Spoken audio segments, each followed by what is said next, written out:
Assalamualaikum warahmatullahi wabarakatuh. Alhamdulillahirabbil alamin wassalatu wassalamu ala asyrofil anbiya'i wal mursalin nabiyina Muhammadin wa ala alihi wa sahbihi wa man tabi'ahum bi ihsanin ila yaumil amma ba'du. Saudaraku kaum muslimin muslimat jamaah salat zuhur Masjid Asy-Syifa RSI Fatimah Cilacap, yang mudah-mudahan Allah senantiasa rahmati kita semua, juga keluarga kita. Mudah-mudahan Allah senantiasa jaga kita semua dan keluarga kita dunia dan akhirat. Alhamdulillah, kita panjatkan puji syukur kita kehadirat Allah Subhanahu wa taala yang telah menurunkan petunjuk kepada kita, menurunkan asy-syifa, menurunkan az-zikr, menurunkan Al-Qur'an yang merupakan petunjuk hidup kita. Barang siapa yang mengambilnya, mengikutinya, maka akan memberikan dirinya cahaya dalam kehidupan di dunia dan akhirat. Siapa yang meninggalkannya, kerugiannya kembali kepada dirinya sendiri. Salawat dan salam semoga Allah senantiasa curahkan dan limpahkan kepada uswah kita, utusan Allah Nabi Muhammad sallallahu alaihi wasallam beserta keluarga, para sahabat dan para pengikutnya.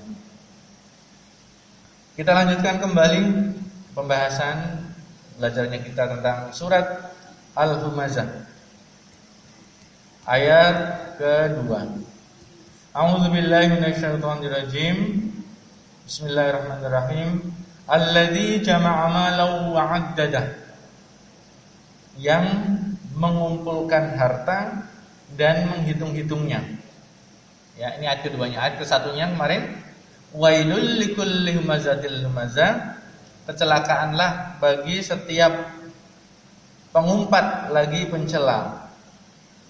Kemudian dirinci lagi adalah yaitu orang yang mengumpulkan harta dan menghitung-hitungnya, menghimpun, menumpuk, mengoleksi, ya kan?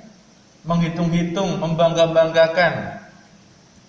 Sebagaimana disindir dalam surat Al-Ma'arij ayat 18, wa jama'a fa'awa, dan mengumpulkan harta benda lalu menyimpannya. Terkadang tidak butuh, tapi dikoleksi. Ini terjadi baik di kalangan selebritis maupun di kalangan kita sendiri yang bukan selebritis. Ya kan?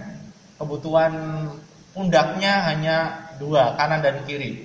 Tapi tasnya bisa banyak sekali.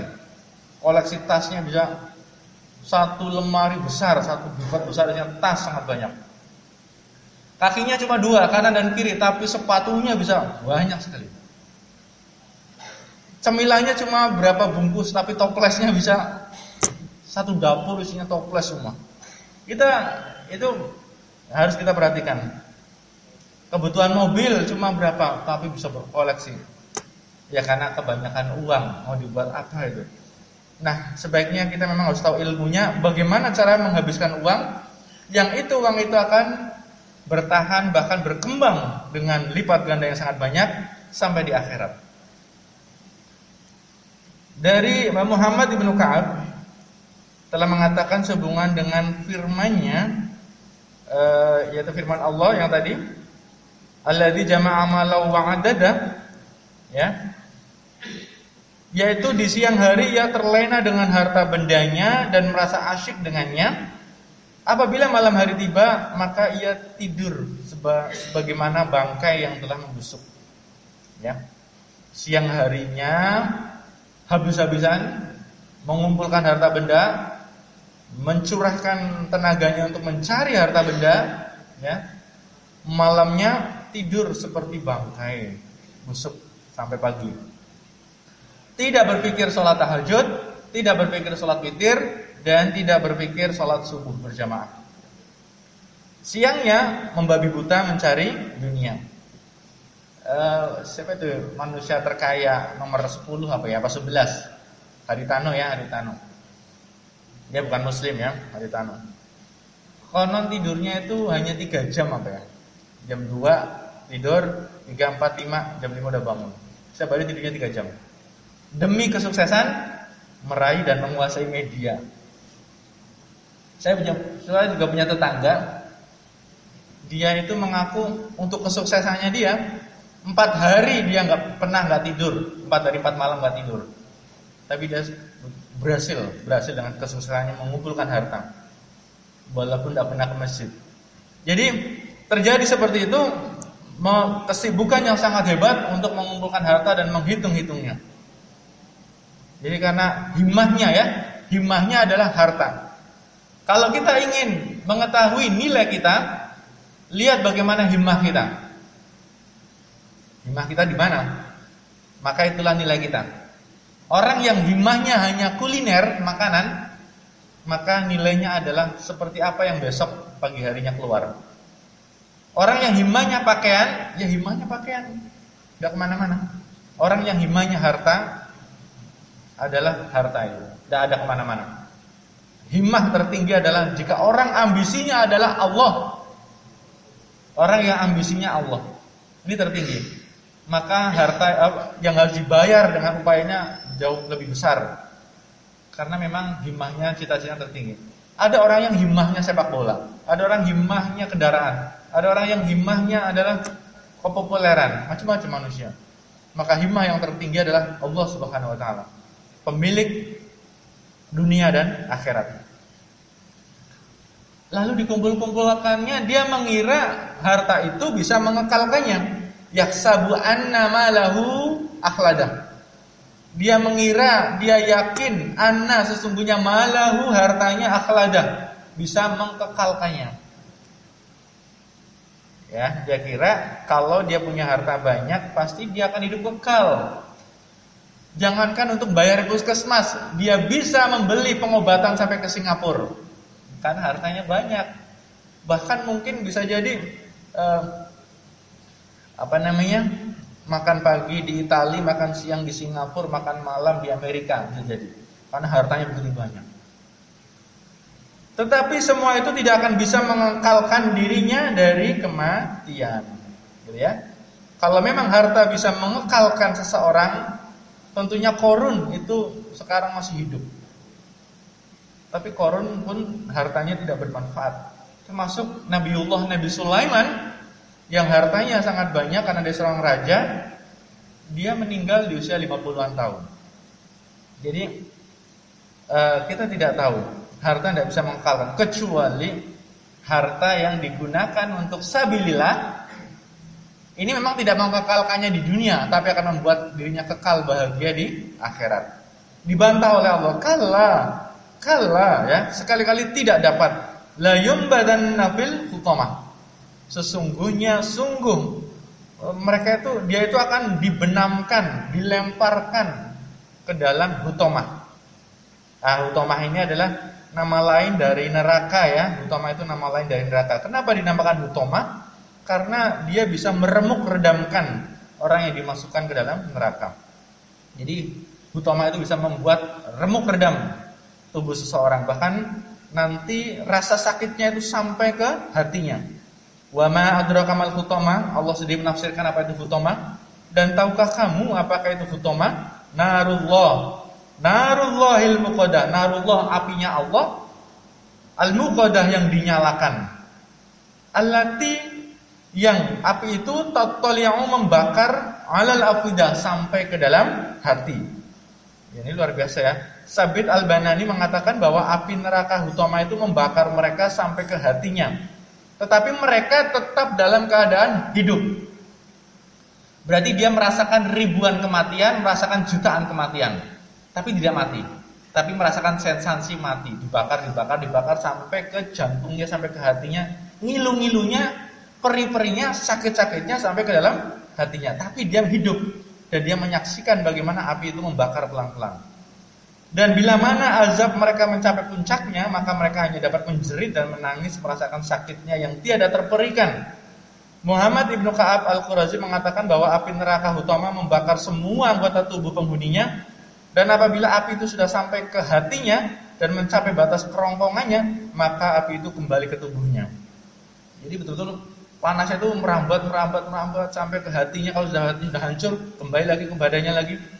Innaha alaihim musadah. Sesungguhnya api itu ditutup rapat di atas mereka. Dan apabila mereka semua telah berada di dalamnya, maka pintunya ditutup rapat, sebagaimana telah dijelaskan dalam surat Al-Balad. Ini belum ya, Al-Balad belum. Jadi yang dimaksud dari sesungguhnya api itu ditutup rapat atas mereka, Nabi SAW mengatakan artinya ditutup rapat, serapat-rapatnya. Saya pernah membaca saat itu ketika sudah ditutup rapat, ya, itu saat itu tidak terdengar lagi jeritan-jeritan. Mereka sudah tidak kuat menjerit lagi, sudah betul-betul ibaratnya sudah tenggorokan sudah sakit, sudah tidak bisa menjerit, hanya hembusan-hembusan nafas, rintihan-rintihan hembusan nafas mereka yang disiksa di neraka, karena sudah begitu sakitnya hanya dengusan-dengusan nafasnya yang terdengar karena sudah ditutup rapat. Sebelum ditutup rapat masih bisa melihat penghuni surga, dan penghuni surga masih bisa melihat penghuni neraka. Itu untuk siksaan psikologinya, supaya mereka semakin merasa sial dan semakin merasa menyesal. Fi amadim mumaddada, mereka itu diikat pada tiang-tiang yang panjang. Ini nanti kalau kita dibacakan al-humazah, jangan mengira itu orang kafir, itu siapa. Ini untuk kita, untuk peringati kita. Jangan-jangan kita di situ. Nauzubillah min dzalik. Fi amadin mumaddada, pada tiang-tiang yang panjang, tiang-tiang dari besi menurut Atiyah Al-Aufi. Sedangkan As-Sadi mengatakan bahwa itu adalah tiang-tiang dari api. Sedangkan Syabib Ibnu Bishr meriwayatkan dari Ikrimah dari Ibnu Abbas sehubungan dengan makna firman-Nya diikat pada tiang-tiang yang panjang, yaitu pintu-pintu yang diberi palang. Ibnu Mas'ud, Abdullah bin Mas'ud, bahwa sesungguhnya mereka di dalamnya dikunci semua pintunya dengan palang-palang yang panjang. Ibnu Abbas bahwa mereka dimasukkan ke dalam pasungan, dipasung, di lehernya ada belenggunya, lalu ditutup rapat-rapat semua pintunya, tidak bisa kabur, tidak bisa keluar dari neraka itu, ya. Qatadah mengatakan bahwa kami berbincang-bincang bahwa mereka diazab dalam neraka, dan pendapat inilah yang dipilih Ibnu Jarir. Sedangkan menurut Abu Saleh mengatakan sehubungan dengan firman, sedangkan mereka diikat pada tiang-tiang yang panjang, al-Mazah 9, yaitu belenggu-belenggu yang berat, belenggu-belenggu yang berat di lehernya. Wah, ini sudah hina sekali, betul-betul hina sekali. Bayangkan kalau kita masuk penjara, ya, kita masuk penjara itu masih disuguhi nasi, air putih, air teh, air kopi. Kalau di penjara, ya, pasti masih manusiawi, ya. Tetapi kalau penjaranya Allah, di neraka disuguhinya apa? Darah, nanah, butoma, kemudian zakum, belenggu-belenggu, rantai-rantai, pokoknya gunting-gunting, setrika-setrika. Dan berarti kan dihinakan. Bayangkan kalau kita bertamu ke rumah orang, disuguhinya bukan air putih, tapi adalah darah dan nanah, berarti kan dihina sekali. Kamu menghina saya, ya? Saya haus-haus, masa mau dikasihnya nanah, darah. Berarti itu azab yang menyakitkan, azab yang pedih, azab yang azim, azab yang muhin, menghinakan. Karena berarti orang yang sampai minum seperti itu adalah manusia yang terhina. Allah tidak menyakitinya, Allah tidak menzaliminya, Allah tidak mencurangi siapapun. Dia sendiri yang menzalimi dirinya sendiri. Kita sendiri yang menzalimi diri kita sendiri. Allah tidak mungkin jahat sama siapapun. Allah tidak punya riwayat zalim pada siapapun. Maka masing-masing adalah yang menzalimi diri sendiri. Sehingga doa kita adalah la ilaha illa anta subhanaka inni kuntu minadh dhalimin. Bapak Ibu, neraka telah diceritakan, maka kita harus memohon pada Allah, berlindung pada Allah dari neraka. Barang siapa yang meminta kepada Allah surga sehari 3 kali, maka surga akan berdoa kepada Allah, ya Allah masukkan dia padaku. Dan barang siapa yang berdoa pada Allah sehari, ya paling minimal 3 kali, ya Allah lindungilah aku dari neraka, wa qina azabannar, maka neraka pun akan berdoa pada Allah, ya Allah lindungilah dia dariku. Jadi luar biasa. Perkara tentang surga neraka perkara yang sangat penting, karena di sana tempat keabadian, tempat selama-lamanya. Selama-lamanya enak, selama-lamanya muda, selama-lamanya sehat, atau selama-lamanya sakit, selama-lamanya kobaran, terbakar, dan selama-lamanya sengsara dan terhina. Maka keputusan kita ambil sendiri, lalu kita mohon pada Allah tambahan petunjuk dan istiqomah sampai akhir hayat. Musibah sakit di dunia punya batas waktu, apakah sembuh ataukah mati. Tapi musibah akhirat sakitnya tiada terperikan dan tidak ada batas waktunya, tidak ada kadaluarsanya, bertahun-tahun, berjuta tahun, bahkan khalidina fiha, selama-lamanya di dalamnya. Semoga Allah Subhanahu wa taala melindungi diri kita, bapak ibu kita, keluarga kita, anak cucu kita semua, dan sahabat-sahabat kita dari api neraka. Allahumma amin. Itu saja yang bisa disampaikan. Selesai pembahasan surat Al-Humazah. Semoga bermanfaat. Allahumma shalli wa sallim wa barik ala Muhammad wa ala ali Muhammad. Subhanakallahumma bihamdika asyhadu an la ilaha illa anta astaghfiruka wa atubu ilaik. Assalamualaikum warahmatullahi wabarakatuh.